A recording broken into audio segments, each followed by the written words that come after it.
धर्म ही जिसका सुदृढ़ मूल है, वेद जिसका स्कंद है, पुराण रूपी शाखाओं से जो समृद्ध हैं, यज्ञ पुष्प है और मोक्ष जिसका फल है, ऐसे भगवान मधुसूदन रूपी कल्प वृक्ष की जय हो। एक समय सौनक आदि 88,000 ऋषि विष्णु क्षेत्र नैमिषारण्य में स्वर्ग की प्राप्ति के लिए 1000 वर्ष सत्र नामक यज्ञ को करने लगे। एक समय मुनियों ने प्रातःकाल हवन दान आदि से युक्त होकर सिंहासन पर बैठे हुए सूत जी महाराज से आदर पूर्वक पूछा। ऋषियों ने कहा, हे सूत जी महाराज, सुख को देने वाले देव मार्ग को सुना है, अब भय को देने वाले यम मार्ग को भी हम श्रवण करने की इच्छा करते हैं। संसार के दुख और उससे उत्पन्न हुए क्लेशों को नाश करने का उपाय तथा जीव इस लोक में और परलोक में किस प्रकार से दुख आदि भोगते हैं, वह सब हम सुनने की इच्छा करते हैं। आप उन्हें कहने में सक्षम हैं, अतः उसका वर्णन करने की कृपा करें। श्री सूत जी महाराज कहते हैं, हे ऋषियों सुनो, यमलोक का मार्ग अत्यंत कठिन है, परंतु पुण्यवान पुरुषों को सुख देने वाला तथा पापी पुरुषों को दुख देने वाला है। गरुड़ ने इस कथा का विस्तार भगवान से पूछा था। श्री भगवान विष्णु ने जिस प्रकार से गरुड़ से कहा, उसी प्रकार से तुम्हारे संदेह को दूर करने के लिए मैं भी कहूँगा। एक समय वैकुंठ में भगवान आनंद से विराजमान थे। उस समय गरुड़ ने विनम्र पूर्वक पूछा।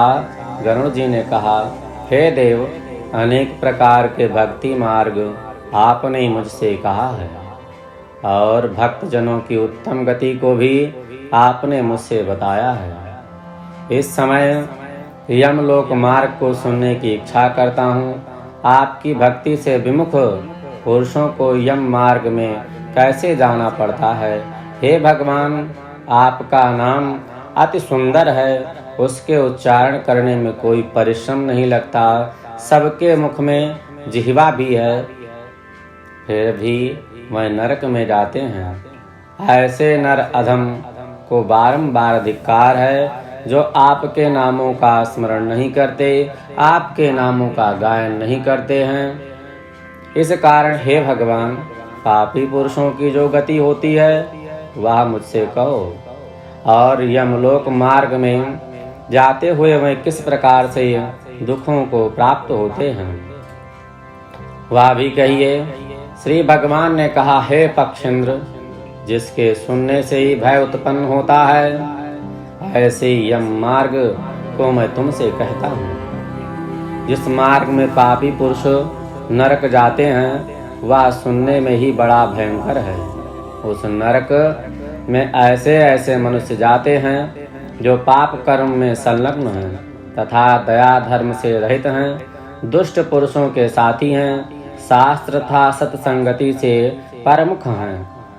हम बड़े हैं या विचार कर ऐसे अभिमानी किसी को नमस्कार नहीं करते, धन के मद से युक्त हो आसुरी संपदा को प्राप्त होते हैं और देवी संपदा से वर्जित रहते हैं। चित्त के चलने मात्र से विक्षिप्त हैं, मोह जाल से आच्छादित होकर के मात्र काम भोग में संलग्न हैं। ऐसे प्राणी अपवित्र नरक में जाते हैं।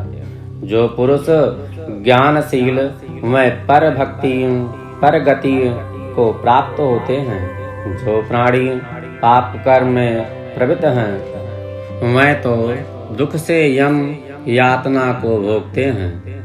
पापी प्राणी को जैसे इस संसार में दुख होता है, उसको सुनो। वह मृत्यु को प्राप्त कर किस प्रकार से यमलोक को जाते हैं, उसे सुनो।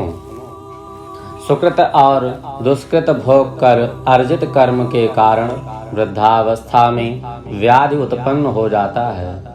वह व्याधि मानसिक पीड़ा, आदि शरीर पीड़ा से युक्त होने से जीने की इच्छा रखते हैं। उनको सर्प के समान अचानक काल आकर प्राप्त हो जाता है, जैसे मेढक पर सर्प दौड़ता है।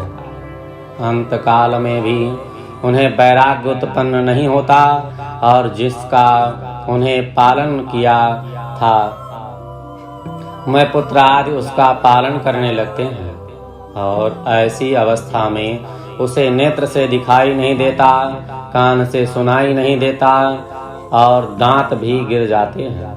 अतः वह ऐसी अवस्था को प्राप्त हो मरणोन्मुख हो जाता है, अपमानित होकर के पुत्र आदि के द्वारा दिए हुए भोजन को कुत्ते की तरह खाता है, रोग युक्त हो जाता है, भोजन को करता है वह पचता नहीं, अल्पाहारी हो जाता है एवं चलने की शक्ति भी कम हो जाती है। प्राणवायु निकलते समय आंखें उलट जाती हैं। कफ के अधिकता होने से सब नाड़ियां बंद हो जाती हैं और खांसी और श्वास के साथ परिश्रम से कंठ में घुर घुर शब्द होने लगता है। उसकी चिंता से बंधु गण चारों ओर उपस्थित हो जाते हैं। उसके मध्य में सोया हुआ वह व्यक्ति काल पास के वशीभूत होने से बोल भी नहीं पाता है।